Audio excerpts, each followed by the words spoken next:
Welcome to Bridging the Gap. I'm your host, John Angel, and my partner, Byron Nash. Hey, man, we're going to have some fun today. Yeah. Got some young folks coming on today. What are you saying I'm not young? Well, I mean, really young. I mean, this guy's young. 3 years old. Oh. No, I'm teasing you. This man right here, I can't wait to bring him up and talk with him because he's the epitome of what we do. We talk about bridging the gap and about old and new. Yeah. This is some up and coming new performers. And man. genres too, right? And genres, yeah, man. The guy knows his stuff, and we're going to chat to him. But his name is, of course, Bobby Thompson, and he has the groove.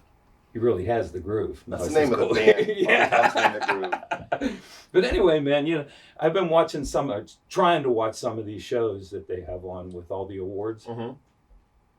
Ain't like my day, man. You're not feeling it? No, not at all. Not at all. I just don't like. I never was big on the awards anyway because I think it's a popularity contest by whoever is putting it together. Yeah. I don't think the public really picks any of it. If they go by sales, it's one thing, but it's like. But anyway, I'm not a big fan of that. Yeah. And I used to watch them all the time, but now they don't have any interest for me anymore. I guess that's my age. I don't know. I don't know if age has any. It just depends on where you're at. I like award shows because I grew up on them, so I would have watched them with my mom and just kind of kept me in touch with who's doing what, and I just sort of like who can perform well. Like that usually was the test for me. And I used to do an event where we would like watch award shows at the bar and we guess who's going to win. But I did watch the Grammys, and I feel like Stevie Wonder was the best out of everybody, which is like, all right, well, that proves my point. Like, old school's the way to go. As far as like the judging and the picking, I'm not so sure about any of that. I think you'd have to be deep into the industry and know how the inner workings of all that happens. But I do think that things have changed because do you gauge someone off of how many streams versus sales? Do you gauge them off of popularity? Or is it gauged off of how do you choose what is truly the best song? And what do you love? Yeah. So how can you do that? Yeah, if you don't like something but it's popular, that doesn't mean it's bad, right? And then so it's kind of a hard thing to say I like or dislike. I still enjoy them, but I really like it just for the performance, for the performance value. I really like Chris Stapleton with Stevie Wonder. I like the hip hop history thing they did. I think that was really important to show.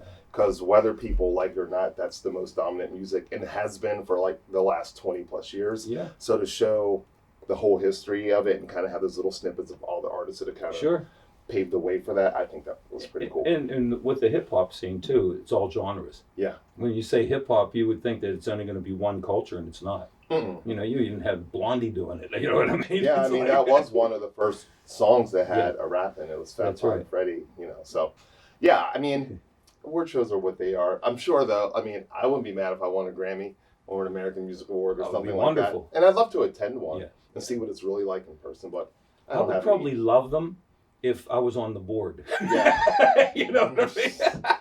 Yeah, so was there any one that stood out? Did you watch the Grammys at all? I did. I watched snippets of it because, again, it doesn't hold my attention, because there's too much of this going on. Yeah. You know what I mean? And when I grew up with music, you had to earn it. You really had to earn it. You know what I mean? Now it can come out so quickly. Before, you earned it by playing tons of gigs, by record sales and this and that. Now you have the internet, you have television, and everything. It's out there quickly. Yeah. You know what I mean? So, yeah. Well, the dynamics changed. Thinking about like awards and the way music used to be, I was thinking about this artist that's my record of the week. Oh yeah. And how he kind of overcame a lot of things with popularity and television, and how he reached the masses in a different way. Oh. Sam Cooke. I don't know if you ever saw the documentary about. I sure have. It's pretty painful. One of my favorites. I actually didn't know the history of how, like, his meteoric rise and how intensely they took him down in a way. No doubt about it. It really felt like they took him down. But they did take him down. And for all these hits that this guy had and what he sort of lent to music, I really feel like he was super impactful. So I've been going back and studying his music. Absolutely. Not just from a songwriting perspective, but production and melody. And what's great about this guy, not only was he a great songwriter and a great performer, but he was caution of what was going on in the country, and it was ugly. Yeah. Big time ugly, right? But you have a guy like Sam Cooke who was doing a breakthrough thing. He wasn't only on the black charts. He was breaking into you were playing his music in your living room and whatever, Yeah. and it didn't go over real big.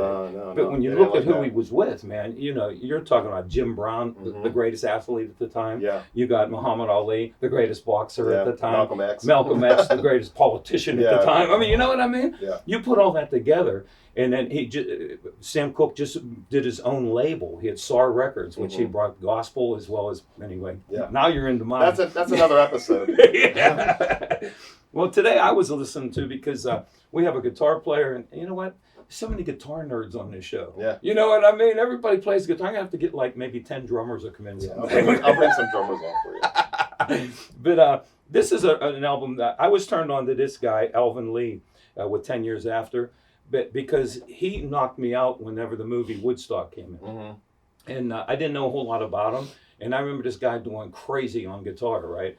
And I said, I got to find out who he is. And then I started listening to him. He shreds. Oh, man, the guy was amazing. But that was 10 years after. And we're going to talk pretty much about guitars tonight. Yeah, I feel like it. Sounds good. All right. We'll be right back with you right after this short break. And we'll be on with Bobby Thompson. Check it out. Jack in the Box. Welcome to Jack in the Box, and I'm here today with an old friend, memory of an old friend. I'm talking about Fred Johnson, the original Blue Moon bass man of the Marcells. And I'm also reminiscent about Pittsburgh and its impact it had on me as a young man. And I was going through these postcards of Pittsburgh, the old days of Pittsburgh, and that made me think of the old days at Riverview Park, where they started singing. That's where that they, meaning the Marcells, they used to sing up there a cappella at the old chapel, right? Riverview Park. I always wanted to sing with them. And later in life, I did.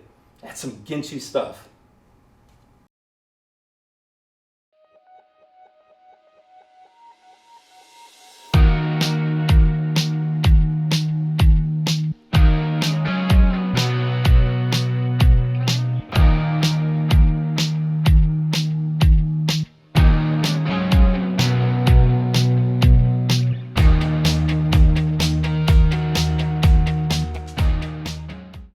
Hey, welcome back. We are sitting here talking to this young man that I'm going to talk with about the age thing coming up, about because you've experienced so much in such short of time. But we're going to talk about it. But this is Bobby Thompson, and his group is The Groove, right? And I like that a lot. That's pretty cool, man. But let's just get right to the beginning. When did your career start? Well, my dad, you know, he always had a guitar, and he was always playing it, and I was always right next to him and trying to play it even before I could hold a guitar. Nice. And as soon as I was able to have a guitar of my own, he bought me one, and since then, he got it when I was 5, and since then, it's just been my passion. It's been what I've always done. Absolutely. Started playing in church first when I was like 12 or 13, and I started playing out when I was 13, 14. And it's just grown from there. So nice. So your first group, you were 13? Yeah. Same age as me. Oh yeah. When I first started, I was 13 years old, and everyone used to say these guys are way too young. But whenever you record 2 years later, and it's like, wow, you know. Yeah.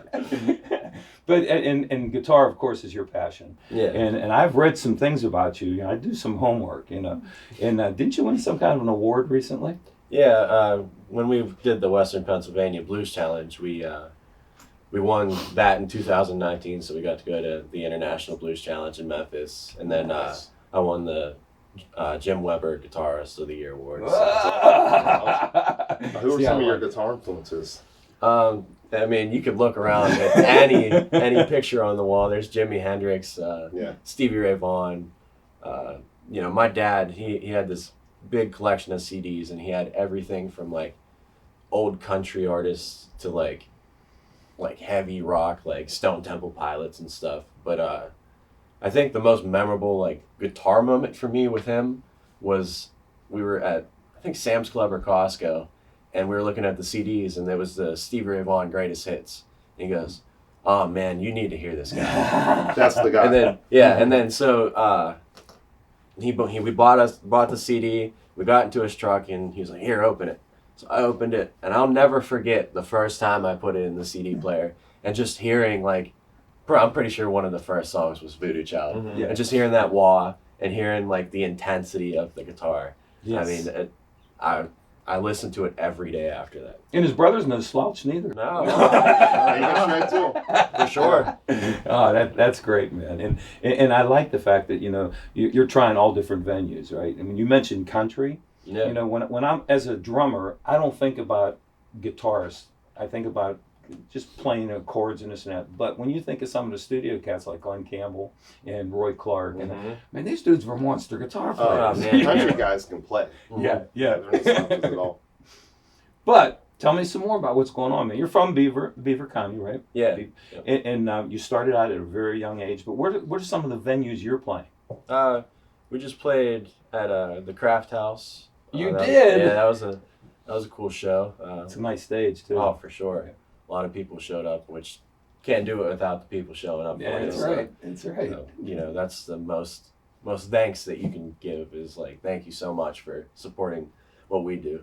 But we played at the 19th hole last night, and celebrations the night before, and both nights were pretty packed and pretty full of energy, so it was fun. Now, when you went down south to do the blues festival, right? Mm-hmm. Now, there's a lot of history down there. Oh man, you know what I mean? Yeah. And there's tons and tons and tons of players. You know Mm-hmm. what I mean? And when you're on stage with some of these groups you've never met before, right? And there's other guitar players. Mm-hmm. But how's it make you feel? Because you're representing an area, and now you're coming down here and you're playing the guitar, which you love, your passion, right? Right. How'd that hit you? So we played at the Rum Boogie Cafe, and that's where our set was. And I walked in and I looked around, and all along the ceiling are just guitars hanging on the walls. Guitars are hanging, and they were signed by the biggest names that I've looked up to, and I'm just like, wow, like they played here too, or they were here, and it was like it felt like just like a moment of like, this is why I play music. There you go. This is why I do it. Yeah. And then being able to get on the stage and just leave it all out there, that was, And what an experience, Oh, yeah. That's it. And the other thing I wanted to ask you about is when I brought up Beaver County, right? Mm-hmm. A lot of my friends that I came into business with were from that area.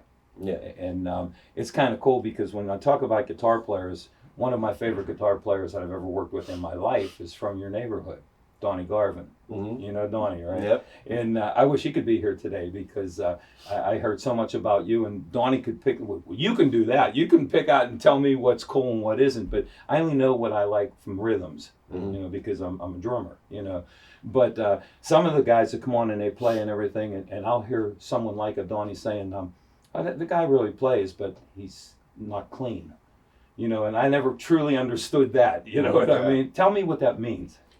It depends on the player. I think if you took like Led Zeppelin, a lot of people say that he's kind of like sloppy in a way, but it works. So clean can be too sterile too.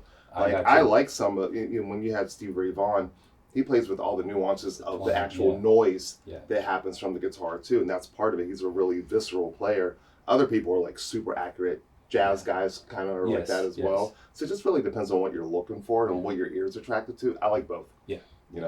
When I think of clean, because I don't go to just one venue. I'm thinking of like Joe Negri. You familiar with Joe Negri? Yeah.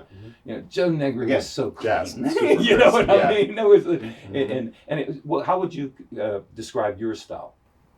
Probably more of the like heavy-handed. Heavy-handed? Yeah. Me too. And you're both fast. Yeah. I could tell when you warm up. Yeah, and it's like less about fast and more about feel. Okay. And I think the feel comes from being a little bit more heavy-handed too. I think for me, at least, like I have so much adrenaline and like obviously my passion is playing guitar. So when I'm on stage, like I'm going, like I'm ready to rock, and then so I'm sure that comes out in my playing. Like absolutely, I'm jamming, you know. But, and what's in the future for you? We're in the studio right now with Joe Monroe, and we're another old buddy. Yeah, he's awesome. So we're recording some songs with him. Me and her are actually going down to Florida, and I'm playing a show in St. Augustine next weekend. So nice. We're just pushing the band, pushing the music, and cool, trying to grow. Awesome. And we do this segment. It's called Rapid Fire. Sure. And we throw 4 quick questions at you. Mm-hmm. Something old, something new, something treasured, and something true. So we'll put you on the spot, and we'll throw one at you. Why don't you start it off? Something old. Something old. When I was 15 or 16, I got to go play at Daytona Beach for Biketoberfest. Oh, wow. That was a pretty wild experience for a 16, 15, I bet. 16-year-old. I bet. And we played at a guy's private party, and then we played right on the strip. Nice. And all the bikes are flying down. Yep. And there was this guy from Sweden, and he asked, he barely spoke English, but he asked, he goes, "Can I play Red House with you?" And I mean, it was the coolest Red House I've ever played. And he sang it, and it was great. Yes. Yeah. So I like that old thing. Yeah. How about something new? Something new is we're in the works of completing a whole CD, and like I said, with Joe Monroe, should be coming out hopefully this year. Cool. Something treasured. Something treasured.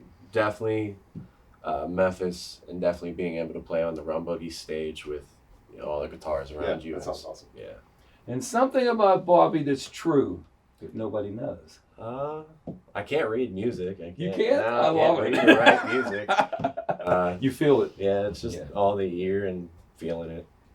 Well, what I'd like to do now, and put you on the spot now, we're going to take a short break, and when we come back, let's do a jam. You wanna Yeah, jam? I would love to. We're going to jam. We'll be Yeah. right back. Stick around. We're talking with Bobby Thompson.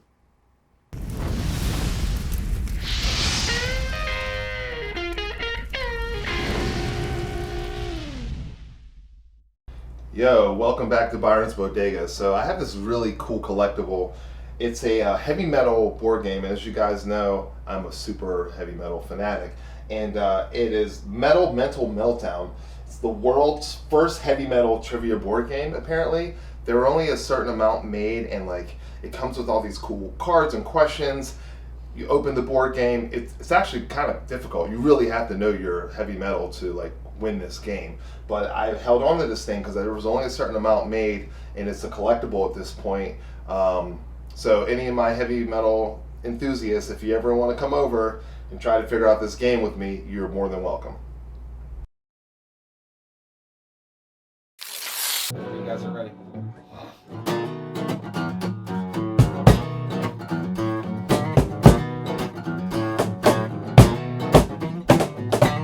I've tried